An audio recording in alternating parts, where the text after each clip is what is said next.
प्रश्न है बिंदु Q ए बी प्रथम y अक्ष पर Q1 पर प्रतिबिंबित होता है और फिर Q1 x अक्ष पर -5 3 पर प्रतिबिंबित होता है, तो बिंदु Q के निर्देशांक क्या है। देखो बिंदु Q, ये जो बिंदु Q है ना ए बी, ये कह रहा है प्रथम y अक्ष, प्रथम ये कहां पे प्रतिबिंबित होता है, y अक्ष पर Q1 पर प्रतिबिंबित होता है, y अक्ष पे Q1 पर प्रतिबिंबित होता है। कौन, ये बिंदु Q ए बी, ठीक है। प्रथम y अक्ष पर Q1 पर प्रतिबिंबित होता है, फिर आगे फिर Q1, अब ये जो Q1 है ना, वापस ये Q1 कह रहा है ये किस पे प्रतिबिंबित होता है, x अक्ष पर -5 3 पर, इस पर प्रतिबिंबित होता है। तो बिंदु Q के निर्देशांक, हमें इसके निर्देशांक बता रहे हैं, ठीक है। ये प्रतिबिंबित होता है इस पर जो Q1 है, और Q1 वापस इस पर प्रतिबिंबित होता है, इसको नाम मैं Q2 दे देता हूं, ठीक है। ये Q2 पर प्रतिबिंबित होता है।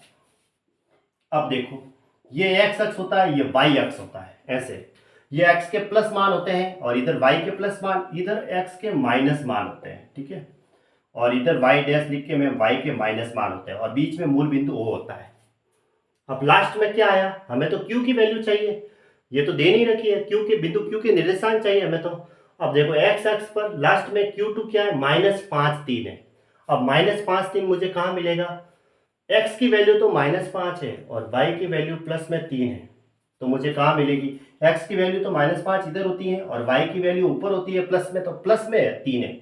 इसलिए मैं यहाँ, जैसे यहाँ 5 होगा और यहाँ 3 होगा, तो ये -5 3 यहाँ होगा, ठीक है। यहाँ मैंने ले लिया अप्रोक्सीमेट, क्योंकि x की वैल्यू तो प्लस माइनस में है और y की वैल्यू प्लस में। देखो x के आगे माइनस है -5 और y के आगे कुछ नहीं है तो प्लस है 3, इसलिए -5 ये x के लिए।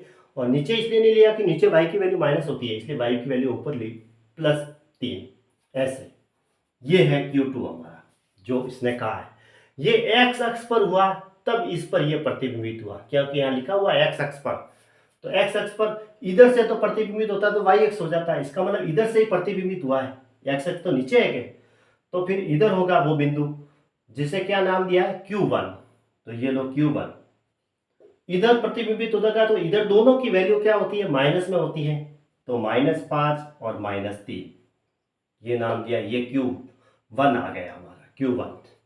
फिर Q1 के कहाँ प्रतिबिंबित हुआ, y अक्ष पर, y अक्ष पर प्रतिबिंबित हुआ, तो y अक्ष तो किधर, इधर ही होगा, इधर है ना, y अक्ष तो इधर ही है, ये रहा, तो इधर प्रतिबिंबित हुआ।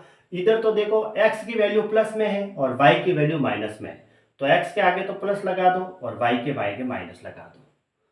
ये Q ए बी जो है y अक्ष पर प्रतिबिंबित हुआ, तो ये हमारे Q के निर्देशांक हो गए, ठीक है। Q इस पे प्रतिबिंबित हुआ ना y अक्ष पर Q1 पर, तो ये हो गया Q इस पे Q1 पे हुआ और Q1 और Q2 पे प्रतिबिंबित हुआ। अब यहीं तक पूछा था, तो ये Q के निर्देशांक हो गए। जिसने कहा था ए बी क्या है, तो 5 - 3, तो इसका आंसर क्या आया, Q की जगह 5 - 3, ये हमारा आंसर हो गया, ठीक है। तो ऑप्शन डी राइट है। फिर ऐसे ऐसे भी प्रश्न आते हैं एसएससी में।